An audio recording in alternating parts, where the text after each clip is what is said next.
How to prepare double column cash book. എങ്ങനെയാണ് double column cash book prepare ചെയ്യുക?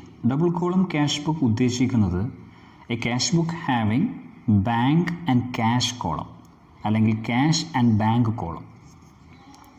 ഒരു cash ബുക്കിൽ amount column ക്യാഷായിട്ടും ബാങ്കായിട്ടും സ്പ്ലിറ്റ് ചെയ്യുകയാണെങ്കിൽ അത്തരം ക്യാഷ് ബുക്കിനെയാണ് നമ്മൾ ഡബിൾ കോളം ക്യാഷ് ബുക്ക് എന്ന് പറയുന്നത്. അതായത് ഈ ക്യാഷ് ബുക്കിൽ ക്യാഷ് ഡീലിങ്സുകളും ബാങ്ക് ഡീലിങ്സുകളും റെക്കോർഡ് ചെയ്യപ്പെടും. അല്ലെങ്കിൽ ക്യാഷിൻ്റെ ഇൻക്രീസും ക്യാഷിൻ്റെ ഡിക്രീസും ബാങ്കിൻ്റെ ഇൻക്രീസും ബാങ്കിൻ്റെ ഡിക്രീസും റെക്കോർഡ് ചെയ്യും. അത്തരം ട്രാൻസാക്ഷൻസുകളാണ് ഈ ബുക്കിൽ നമ്മൾ റെക്കോർഡ് ചെയ്യുക. Okay, enter the following transactions in A double column cash book. ഒരു ഡബിൾ കോളം ക്യാഷ് ബുക്കിൽ താഴെ പറയുന്ന ഇടപാടുകൾ റെക്കോർഡ് ചെയ്യുക. അപ്പോൾ ഈ തന്ന ഇടപാടുകളൊക്കെ തന്നെ നമ്മൾ ഒരു ഡബിൾ കോളം ക്യാഷ് ബുക്കിൽ റെക്കോർഡ് ചെയ്യാൻ വേണ്ടി പോവുകയാണ്. ഒന്ന് നോക്കി നോക്കാം. ഓക്കെ, അപ്പോൾ ഇവിടെ ക്യാഷ് ബാലൻസ് തന്നിട്ടുണ്ട്, opening balance, bank balance, opening balance തന്നിട്ടുണ്ട്. അതായത് ഈ മാസം തുടക്കത്തിൽ നമ്മുടെ കയ്യിൽ ക്യാഷ് ഇൻ ഹാൻഡ് ആയിട്ട് 1000 റുപ്പീസും ക്യാഷ് അറ്റ് ബാങ്ക് ആയിട്ട് 3500 റുപ്പീസും നമ്മുടെ കയ്യിലുണ്ട്. പിന്നെ സെയിൽസ് ആയിട്ട് ക്യാഷ് സെയിൽസ് ആയിട്ട് 11,000, ബാങ്കിലേക്ക് 10,000 കൊടുത്തു, കെ ബ്രദേഴ്സിന് ചെക്കായിട്ട് 1500 നൽകി, വേജസ് ഇൻ ക്യാഷ് ആയിട്ട് 600 നൽകി, മിസ്റ്റർ എയിൽ നിന്ന് നമ്മൾ ചെക്ക് കിട്ടി, ആ ചെക്ക് ബാങ്കിൽ സെൻഡ് ചെയ്തു. അന്ന് തന്നെ ഡ്രോ ഫ്രം ബാങ്കിൽ നമ്മൾ പിൻവലിച്ചു 1000 rupees. Office salary in cash ആയിട്ട് 800 റുപ്പീസ് നൽകി. Sold goods for cash and bank it the same. Cash goods വിറ്റു, എന്നിട്ട് കിട്ടിയ പൈസ ബാങ്ക് ചെയ്തു, അതായത് ബാങ്കിൽ ഡെപ്പോസിറ്റ് ചെയ്തു. പെയ്ഡ് റെൻറ്റ് ബൈ ചെക്ക് ₹200, റെൻറ്റായിട്ട് റെൻറ്റ് നൽകി ചെക്കായിട്ട്. പെയ്ഡ് ഇൻ ടു ബാങ്കിലേക്ക് നൽകി 1500. ഈ ട്രാൻസാക്ഷൻസുകൾ നമ്മൾ എങ്ങനെയാണ് ഡബിൾ കോളം ക്യാഷ് ബുക്കിൽ റെക്കോർഡ് ചെയ്യുക? അപ്പോൾ ഡബിൾ കോളം ക്യാഷ് ബുക്കിൻ്റെ ഒരു ഫോർമാറ്റ് ഇങ്ങനെയാണ്. ലെഫ്റ്റ് സൈഡിൽ DR, റൈറ്റ് സൈഡിൽ CR. ഒരു ലെഡ്ജർ എഴുതുന്ന അതേ സ്റ്റൈലിലാണ് ജേണലും ലെഡ്ജറുമായിട്ടുള്ള ക്യാഷ് ബുക്കിൻ്റെ ഫോർമാറ്റുള്ളത്. ഓക്കെ, അപ്പോൾ ലെഫ്റ്റ് സൈഡ് ഡെബിറ്റ് സൈഡാണ്, റൈറ്റ് സൈഡ് ക്രെഡിറ്റ് സൈഡാണ്. ഫസ്റ്റ് കോളം ഡേറ്റ്, പിന്നെ all receipts, LF ledger folio number, cash column, bank column. Again date, payments, ledger folio, cash column, bank column. Okay, അപ്പോൾ 1/1/2020 ഫസ്റ്റിലെ ഡേറ്റിൽ January 1 cash balance 1000ഉം January 1 bank balance 3500ഉം. അത് opening balance ഇതിലേക്ക് എടുത്തെഴുതണം. അപ്പോൾ opening balance നമ്മൾ എഴുതുക, ബാലൻസ് B ബാട്ടി 1000, 3500 ഇങ്ങനെ എഴുതും. ഓപ്പണിംഗ് ബാലൻസ് എഴുതും. അപ്പോൾ ബാലൻസ് ഉണ്ടെങ്കിൽ ക്യാഷ് ഉണ്ടെങ്കിൽ നമ്മുടെ കയ്യിലുണ്ടെങ്കിൽ അത് ഡെബിറ്റ് ഇഫക്റ്റാണ് വരിക. ബാങ്ക് നമ്മുടെ കയ്യിലുണ്ടെങ്കിൽ അതിനും ഡെബിറ്റ് ഇഫക്റ്റാണ് വരിക. കാരണം ക്യാഷും ബാങ്കും അസറ്റാണ്. ഓക്കെ, പിന്നെ 5-ാം തീയതി bank balance cash received through sales 11,000. അപ്പോൾ വേഗം എന്ത് ചെയ്യുക, ക്യാഷ് കൂട്ടി കൊടുക്കുക. 5-ാം തീയതി 11,000 ക്യാഷ് കൂടി. ഏത് രൂപത്തിലാണ് കൂടിയത്? സെയിൽസ്. അപ്പോൾ journal entry cash account debit, sales account credit. അപ്പോൾ ക്യാഷ് കൂടി, ക്യാഷ് അക്കൗണ്ട് ഡെബിറ്റാണ് 11,000. എന്താ എഴുതുക? സെയിൽസ് എന്ന് എഴുതണം. നമ്മൾ ലെഡ്ജറിൽ പോസ്റ്റ് ചെയ്യുന്ന അതേ രീതി തന്നെ.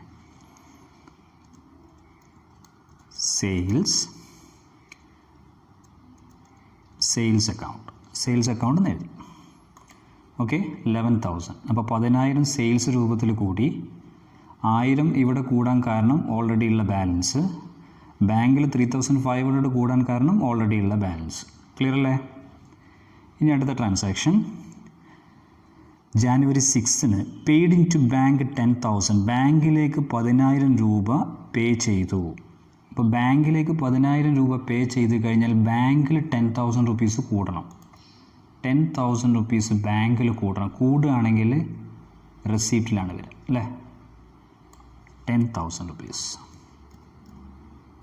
10,000 rupees ബാങ്കിൽ കൂടി. ബാങ്കിൽ കൂടുകയാണെങ്കിൽ നമ്മൾ എന്ത് ചെയ്യും? ഡെബിറ്റ് ചെയ്യും. ബാങ്കിൽ ഡെബിറ്റ് ചെയ്തു 10,000. ബാങ്കിൽ കൂടി. അപ്പം bank account debit, cash account credit എന്നാണ്. അപ്പോൾ ബാങ്ക് കൂടി 10,000. അപ്പോൾ ഇതിൻ്റെ നേരെ ഇവിടെ ബാങ്ക് എന്നല്ല എഴുതുക, എന്താ എഴുതുക? ക്യാഷാണ് എഴുതുക. ഓക്കെ, ജേണൽ എൻട്രി നിങ്ങൾ ആലോചിച്ചാൽ മതി. Bank account debit, cash account credit. അപ്പോൾ ഇവിടെ ക്യാഷ് അക്കൗണ്ട് എന്ന് എഴുതി, ക്യാഷ് അക്കൗണ്ട് എന്ന് എഴുതി. ഓക്കെ, 10,000 നേരെ ഇട്ടത് വരണ്ടേ, 10,000 നേരെ. ബാങ്കും കൂടി, അതേസമയം ക്യാഷ് കുറഞ്ഞു. ഈ 10,000 നമ്മുടെ കയ്യിൽ നിന്ന് കുറയുകയും അറ്റ് ദ സെയിം ടൈം ബാങ്കിൽ കൂടുകയും ചെയ്തു. അപ്പോൾ കയ്യിൽ കുറയണം 10,000 rupees അല്ലേ. കുറയാണെങ്കിൽ ഇതവിടെ ക്യാഷിൽ കുറയണം. 10,000 rupees കുറഞ്ഞു. ഓക്കെ, ഇനി പേയ്മെൻറ്റ്സിൽ നമ്മളതിൻ്റെ ഡീറ്റെയിൽസ് എഴുതുമ്പോൾ എന്താ എഴുതുക? ക്യാഷിൽ കുറഞ്ഞ്. ഇവിടെ നമ്മൾ എഴുതുക ക്യാഷിൽ കുറഞ്ഞുകൊണ്ട് ഓപ്പോസിറ്റ് എഴുതും bank.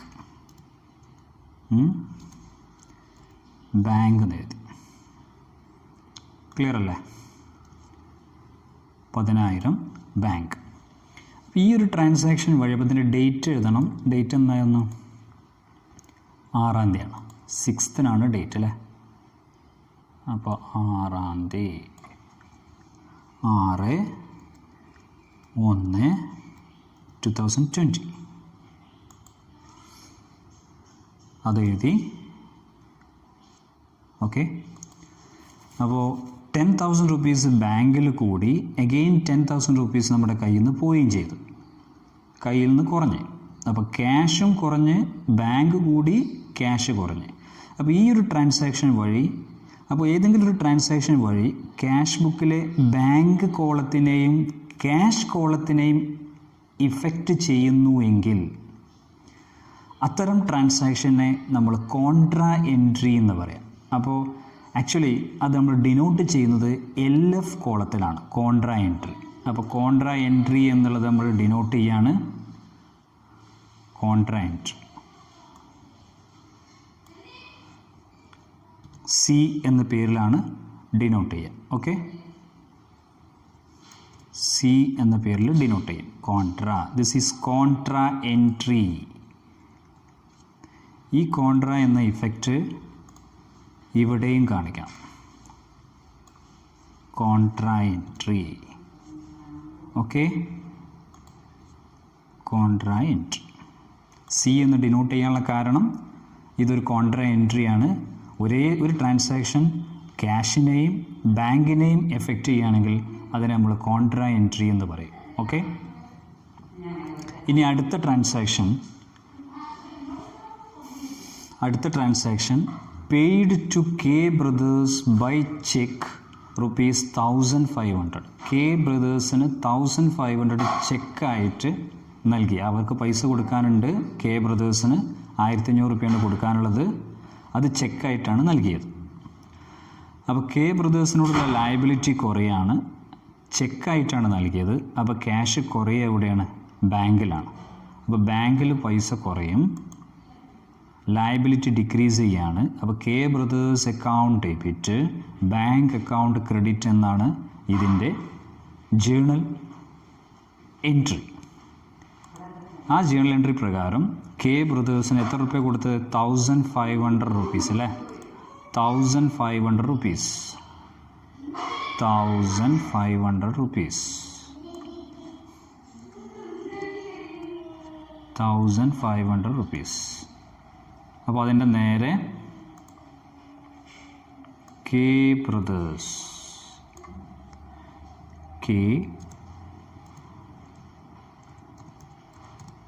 K brothers account.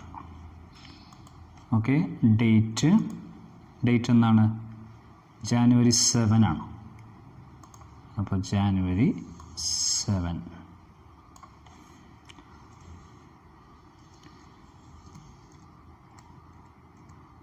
January 7 date. Okay, ഇവിടുത്തെ ഡേറ്റ് നമ്മൾ കൊടുക്കാൻ മറന്നിട്ടുണ്ട്. ഈ ഡേറ്റ് സെയിം ഡേറ്റ് തന്നെയാണ് വരിക. 6/1/20. ഓക്കെ, ഇനി അടുത്ത ട്രാൻസാക്ഷൻ നോക്കുക. January 9 paid wages in cash ₹600. Wages ആയിട്ട് ക്യാഷ് രൂപത്തിൽ വേജസ് എന്ന രീതിയിൽ ക്യാഷ് ആയിട്ട് നൽകി. അപ്പോൾ വേജസ് ഇനത്തിൽ ക്യാഷ് ആയിട്ട് ₹600 നൽകിക്കഴിഞ്ഞാൽ wages account debit, cash account credit. അപ്പോൾ ക്യാഷ് ഇവിടെ കുറയാണ്. ക്യാഷ് കുറയാണെങ്കിൽ ക്രെഡിറ്റ് സൈഡിൽ ക്യാഷ് കുറയും. ₹600 ആണ് കുറയുന്നത്. അപ്പോൾ വേഗം ക്യാഷ് നമ്മൾ കുറച്ച് വെക്കുക. ഫസ്റ്റ് എമൗണ്ട് ആണ് എഴുതുക, ₹600. അപ്പോൾ കൺഫ്യൂഷൻ ഉണ്ടാവില്ല. ₹600 എമൗണ്ട് എഴുതി. അപ്പോൾ ഇത് ക്യാഷ് വേജസ് ആയിട്ടാണ് കുറഞ്ഞല്ലേ. അപ്പം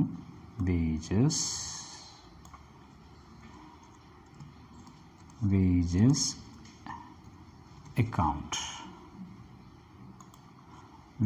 അക്കൗണ്ട് ഡേറ്റ് 9/1/20. ഇതാണ് ഡേറ്റ്.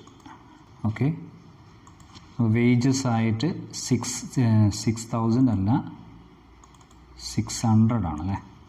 ₹600 നൽകി. ₹600. ഓക്കെ, ഇനി received from mister A by cheque and sent to bank 1,200. ചെക്കായിട്ട് കിട്ടി എയിൽ നിന്ന്, മിസ്റ്റർ എയിൽ നിന്ന്. അത് ബാങ്കിൽ അപ്പോൾ തന്നെ സെൻഡ് ചെയ്തു, ബാങ്കിലേക്ക് അയച്ചു. അപ്പോൾ ബാങ്കിലാണ് പൈസ കൂടുക. Okay, and send to bank 1,200. അപ്പോൾ ചെക്കായിട്ട് കിട്ടിക്കഴിഞ്ഞാൽ നമ്മളത് ബാങ്കിലേക്ക് കൊണ്ട് ഇടുകയും ചെയ്തു എന്ന് പറഞ്ഞാൽ നമ്മുടെ ബാങ്കിലെ എമൗണ്ട് കൂടുകയാണ്. അപ്പോൾ ₹1,200 ബാങ്കിൽ കൂടുകയാണ്. അപ്പം ക്യാഷ് ബുക്കിൻ്റെ ലെഫ്റ്റ് സൈഡിൽ ₹1,200 കൂടിയതൊക്കെ ലെഫ്റ്റിലാണ് എൻ്റർ ചെയ്യുക കേട്ടോ. ഓക്കെ, ഇത് മിസ്റ്റർ എ അക്കൗണ്ട് എന്നാണ് വരിക അല്ലേ. Bank account debit, mister A account credit. ഇതാണല്ലോ ഇതിൻ്റെ ജേണൽ എൻട്രി. അപ്പോൾ മിസ്റ്റർ എ അക്കൗണ്ട്, ഈ അക്കൗണ്ടിന് നേരെ അങ്ങനെ എഴുതി. ഓക്കെ, ഡേറ്റ് കൊടുക്കാനുണ്ട്. അപ്പോൾ ഡേറ്റ് കൊടുക്കാനുണ്ട്. ഡേറ്റ് എത്ര? January 10 അല്ലേ. 10 മിസ്റ്റർ എ അക്കൗണ്ട് 1,200. അപ്പോൾ bank account debit, mister A account credit. അപ്പോൾ ബാങ്ക് കൂടി 1,200 എഴുതുക, മിസ്റ്റർ എ അക്കൗണ്ട്. അടുത്തത് നോക്കാം നമുക്ക്. 21 ഡ്രോൺ ഫ്രം ബാങ്ക് ₹1,000. ബാങ്കിൽ നിന്ന് 1000 രൂപ വിഡ്രോ ചെയ്തു. ഓക്കെ, January 21 1000 രൂപ ബാങ്കിൽ നിന്ന് വിഡ്രോ ചെയ്തപ്പോൾ നമ്മുടെ കയ്യിലെ ക്യാഷ് കൂടുകയാണ്. 1,000 rupees വേഗം ഞാൻ എഴുതി. ക്യാഷ് കൂടുക കേട്ടോ. കൂടുമ്പോൾ ഡെബിറ്റ് ഇഫക്റ്റ് കൊടുക്കണം ലെഫ്റ്റ് സൈഡിൽ. ക്യാഷിലുണ്ട് എഴുതിയാൽ പിന്നെ അതിൻ്റെ ഓപ്പോസിറ്റാണ് ഇവിടെ എഴുതുക. എന്താ എഴുതുക?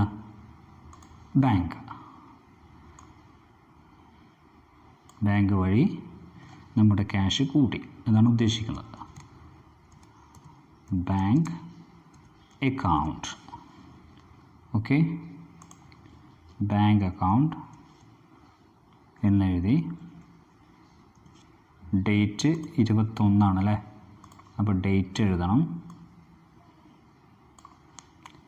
21/1/20. ഓക്കെ, അങ്ങനെ എഴുതി. ഇതും ഒരു കോൺട്രാ എൻട്രിയാണ്.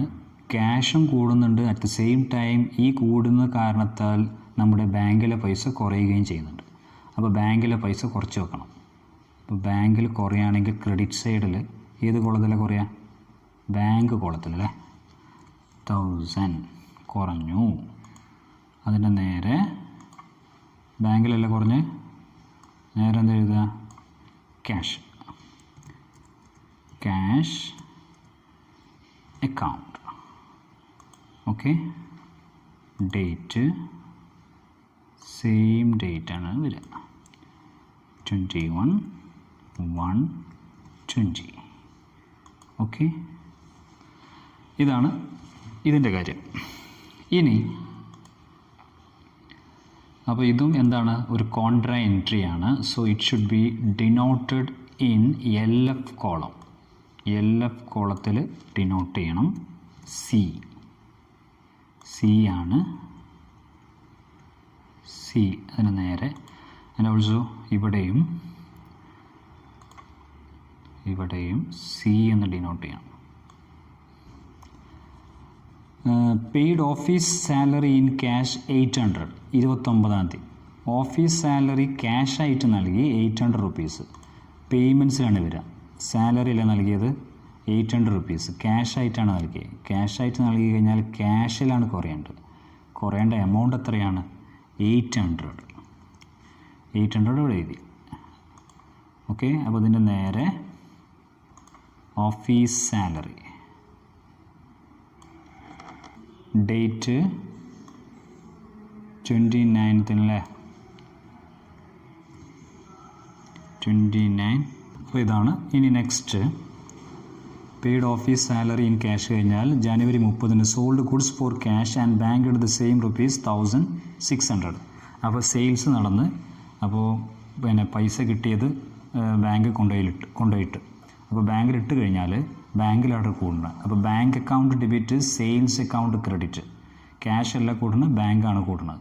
അപ്പോൾ ബാങ്ക് കോളത്തിൽ എമൗണ്ട് എത്രയാണ്? 1600. അപ്പോൾ ബാങ്ക് കോളത്തിൽ നമ്മൾ കൂട്ടി കൊടുക്കണം. 1600 ബാങ്കിൽ കൂട്ടി കൊടുത്തു. സെയിൽസ് വഴിയാണ് ഇത് കൂടിയത്. അപ്പോൾ റെസീപ്റ്റ്സിൽ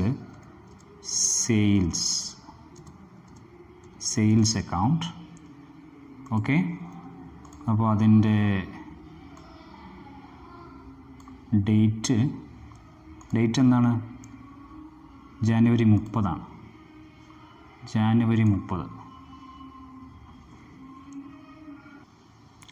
അപ്പോൾ 30/1/2020 സെയിൽസായിട്ട് ബാങ്കിൽ 1600 കൂടി. അപ്പോൾ ഇതിൻ്റെ journal entry bank account debit, sales account credit.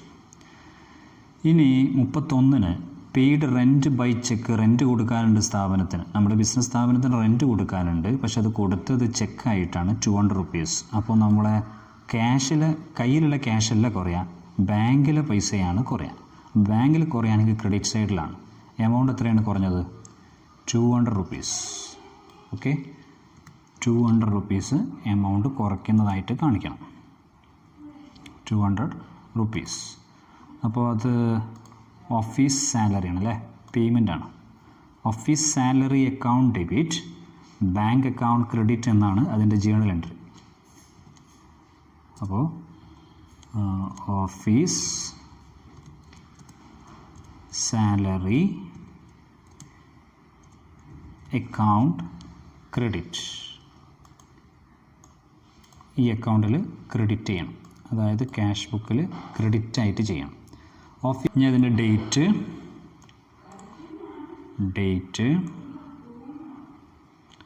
കൊടുക്കണം. 30-ാം തീയതി തന്നെയാണ്, സെയിം ഡേറ്റ് തന്നെയാണ്. നോക്കാം ഒന്നുകൂടി. 30-ാം തീയതി തന്നെയാണ് തോന്നുന്നത്. 30/1/20. Okay, date paid rent by cheque 31-ആണല്ലേ. അപ്പം ഡേറ്റ് ഒന്ന് മാറ്റണം. 31. ഓക്കെ,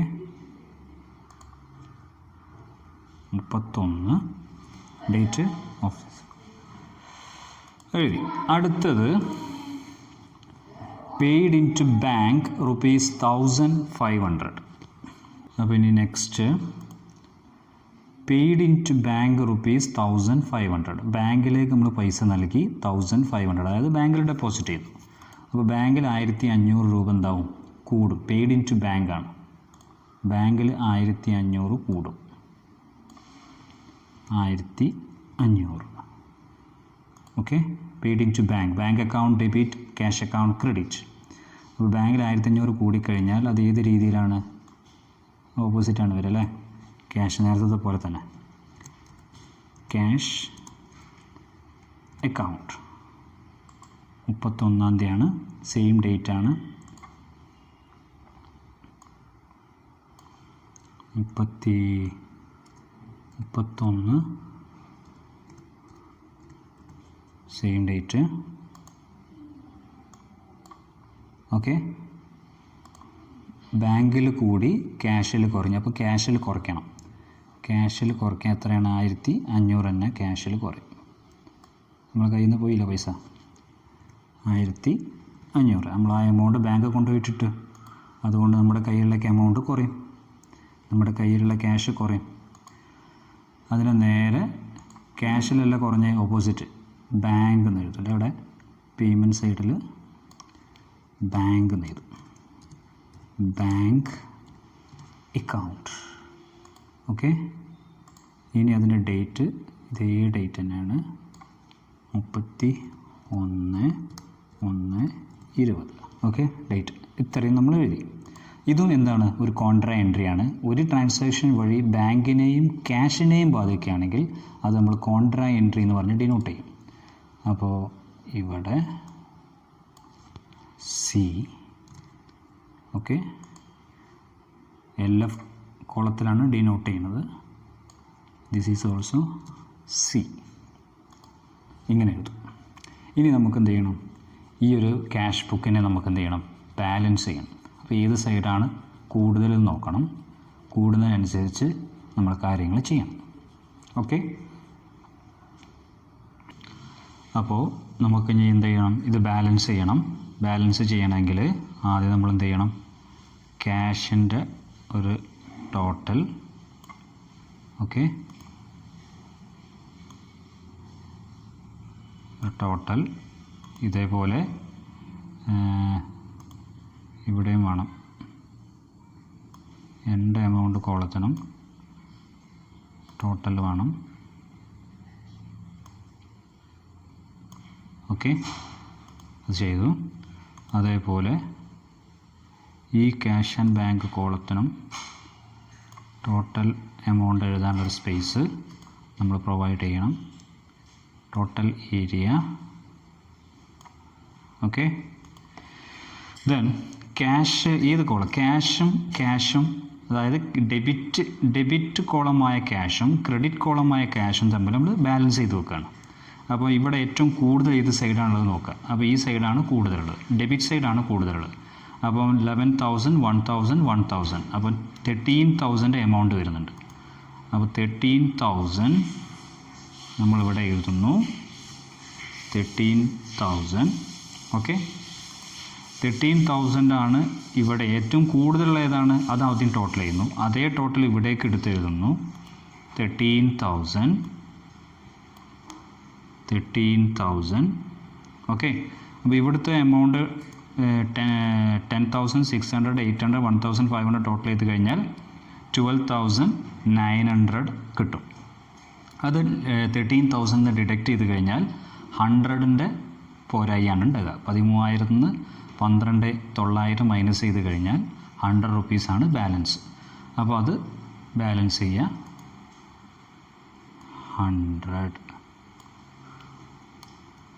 100 റുപ്പീസ് ബാലൻസ് ചെയ്തു. ഓക്കെ, 100 റുപ്പീസ് ബാലൻസ് ചെയ്തു. അപ്പോൾ അതിൻ്റെ നേരെ ബാലൻസ്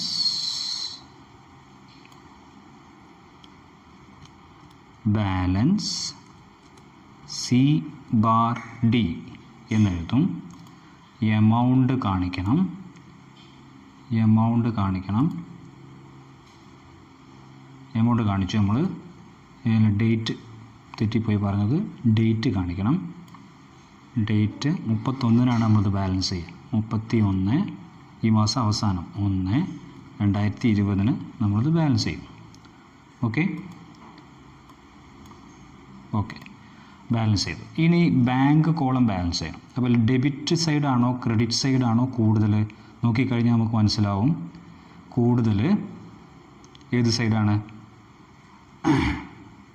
ഡെബിറ്റ് സൈഡാണ് കൂടുതൽ. അപ്പോൾ ഇവിടുത്തെ 3500, 10,000, 1,200, 1,600, 1,500 ടോട്ടൽ ചെയ്ത് കഴിഞ്ഞാൽ 17,800 ആണ് കിട്ടുക. 17,800. ഇതേ എമൗണ്ട് നമ്മൾ ഇവിടേക്ക് എഴുതണം. ക്രെഡിറ്റ് സൈഡിലെ ടോട്ടൽ എമൗണ്ടിലേക്ക് എഴുതുക. 17,800 അതെഴുതി. ഇനി 17,800 നിന്ന് 1,500, 1,200 ഡിഡക്റ്റ് ചെയ്ത് കഴിഞ്ഞാൽ 15,100 ആണ് കിട്ടുക. 15,100 ബാലൻസ്. അപ്പോൾ ഒരു ബാലൻസ് എഴുതിയാൽ മതി, അത് രണ്ടിനും കൂടിയും ബാധകമാണ്. 15,100. ഓക്കെ 15,100. ഇനി ഈ ഒരു ബാലൻസ് നെക്സ്റ്റ് മന്തിലേക്ക് നമ്മൾ എടുത്തെഴുതും. നെക്സ്റ്റ് മന്തിലേക്ക് എടുത്തെഴുതുകയാണെങ്കിൽ അത് ഇവിടെ തന്നെ എഴുതി കാണിക്കും നമ്മൾ. ബാലൻസ് B bar D അടുത്ത മാസം 1-ാം തീയതി അല്ലേ? ഫെബ്രുവരി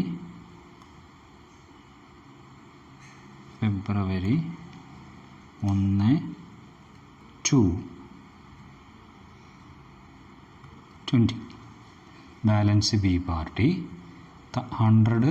15,100 ഇവിടെ എഴുതും. 100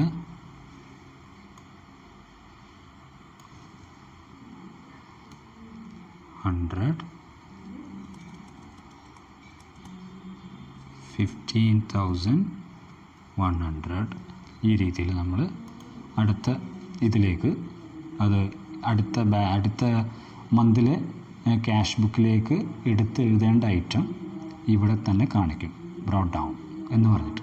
ഓക്കെ ഇങ്ങനെയാണ് ഒരു ക്യാഷ് ബുക്ക് നമ്മൾ പ്രിപ്പയർ ചെയ്യുക. ഓക്കെ.